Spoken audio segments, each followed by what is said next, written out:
وسلم على رسوله الكريم أما بعد فأعوذ بالله من الشيطان الرجيم بسم الله الرحمن الرحيم ومن الناس من يقول آمنا بالله وباليوم الآخر وما هم بمؤمنين لوگوں میں سے بعض وہ لوگ ہیں جو کہتے ہیں کہ ہم اللہ پر اور آخرت کے دن پر ایمان لائے لیکن وہ ایمان لانے والے نہیں ہیں۔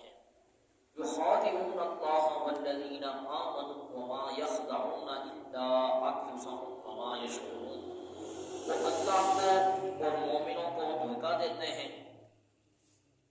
حقیقت کے اندر وہ اپنے آپ کو دھوکہ دے رہے ہیں لیکن انہیں شعور نہیں۔ فی قلوبهم مرض فزادهم الله مرضا ولهم عذاب أليم بما كانوا يكذبون۔ ان کے دلوں میں بیماری ہے، اللہ نے ان کی بیماری کے اندر اضافہ اور بڑھوتری فرمائی، ان کے لیے دردناک عذاب ہے کیونکہ وہ جھوٹ بولا کرتے تھے۔ سامعین، ان تین آیتوں کا پچھلی آیتوں کے ساتھ، پچھلے کلام کے ساتھ یہ تعلق اور یہ ربط اور یہ جوڑ ہے کہ دنیا کے اندر تین قسم کے افراد اور تین قسم کے اشخاص ہیں۔ کچھ وہ ہیں جو ظاہراً باہراً ایمان کا اقرار کرتے ہیں، لا الہ الا اللہ محمد رسول اللہ کا دعویٰ کرتے ہیں، زبانی بھی اور قلبی بھی۔ اور کچھ وہ لوگ ہیں جو ظاہراً باہراً کفر بکتے ہیں، زبانی بھی کفر بکتے ہیں، قلبی بھی کفر بکتے ہیں۔ اب ان دو حضرات یعنی کہ ظاہراً باہراً جو لا الہ الا اللہ کا اقرار کرنے والے، ان کی تعریف، ان کی توصیف، ان کی تعین اللہ رب العزت نے پہلے فرمائی۔ پھر اس کے بعد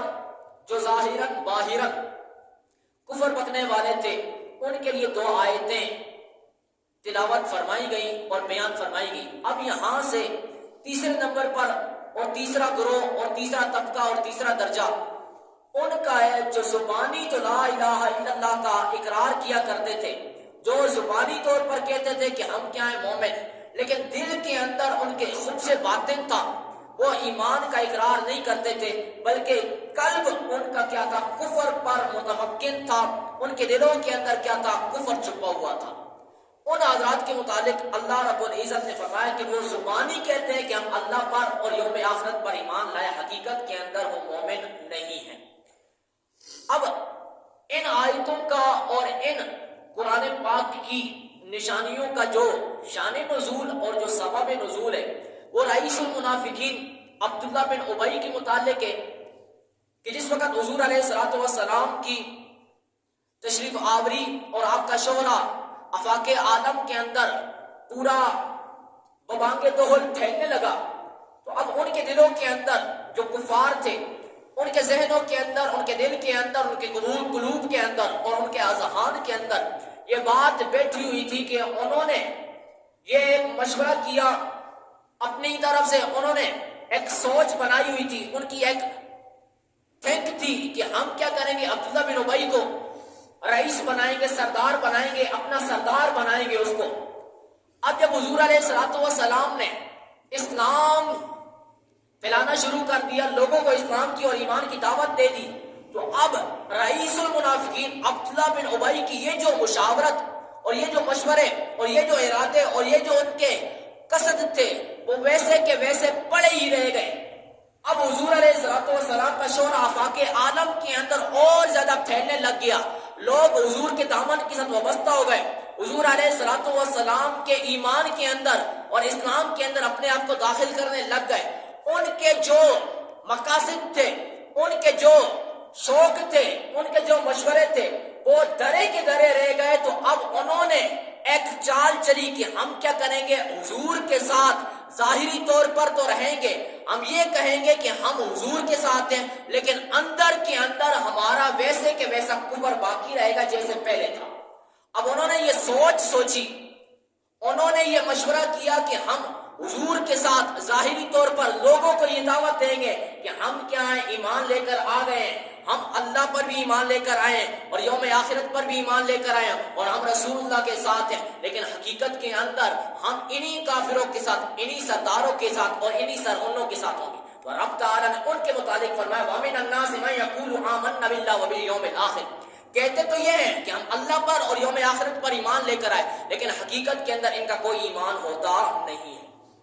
اب یہ منافق ہے، یہ یاد رکھیے کہ منافق جو ہے اس کی دو صورتیں، منافق عملی اور منافق اعتقادی۔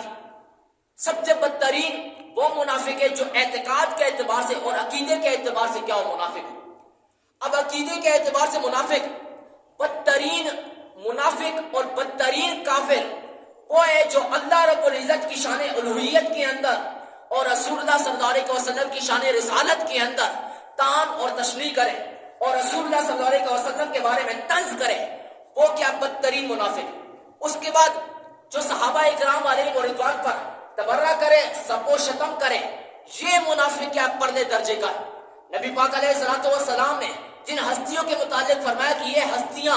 ایسی ہیں کہ ان کے ساتھ اپنی لو لگا لو، ان کے ساتھ اپنے تعلقات کو استوار کر لو، تو پھر کیا تمہارا ایمان کیا ہو جائے گا، کامل ہو جائے گا۔ اور اگر ان سے اپنے دامن کو چھڑوا لیا، اگر ان سے اپنا ناطا توڑوا لیا، تو پھر تمہارا ایمان کیا ناقے سے کامل نہیں ہو سکتا۔ نبی پاک علیہ الصلوۃ والسلام نے ارشاد فرمایا حب ابی بکر و عمر ایمان و بغضہما کفر، کہ شیخین کی محبت حضرت ابوبکر صدیق اور حضرت عمر فاروق کی محبت ایمان کا حصہ ہے، اور ان سے بغض رکھنا، ان سے نفرت رکھنا، ان سے عداوت، یہ حسد کرنا ان سے، فرمایا کہ یہ کیا بغض ان کا بندے کے اندر کفر کو متمکن کرتا ہے، بندہ کافر ہو جاتا ہے۔ دوسری روایت حضور علیہ الصلوۃ والسلام نے ارشاد فرمایا لا یجمع حب هؤلاء الاربعۃ الا قلب مؤمن ابو بکر و عمر و عثمان و علی، او کما قال حضور علیہ الصلوۃ والسلام نے فرمایا کہ چار اشخاص کی محبت صرف مومن دل کے اندر جمع ہو سکتی ہے، اور وہ چار کون ہیں؟ ابو بکر، عمر، عثمان، علی۔ ان چار ہستیوں کی محبت دل کے اندر ہوگی تو بندہ کیا ہے؟ مومن۔ پھر فرمایا کہ حب الانصار آیت الایمان وبغض الانصار آیت من النفاق۔ حضور علیہ الصلوۃ والسلام فرمایا کہ انصار سے محبت کرنا، انصار صحابہ سے محبت کرنا یہ ایمان کی نشانی، ایمانی جز ہے، اور انصار سے بغض رکھنا، ان سے حسد کرنا، نفرت کرنا، یہ ایمان نہیں ہے بلکہ یہ منافقت ہے اور نفاق ہے اور کفر ہے۔ اور حضور علیہ الصلوۃ والسلام نے بڑے واضح الفاظ کے اندر ارشاد فرمایا اللہ اللہ فی اصحابی لا تتخذوهم غرضا من بعدی ومن احبهم فبحبی احبهم ومن ابغضهم فببغضی ابغضهم۔ حضور علیہ الصلوۃ والسلام نے فرمایا کہ میرے صحابہ کو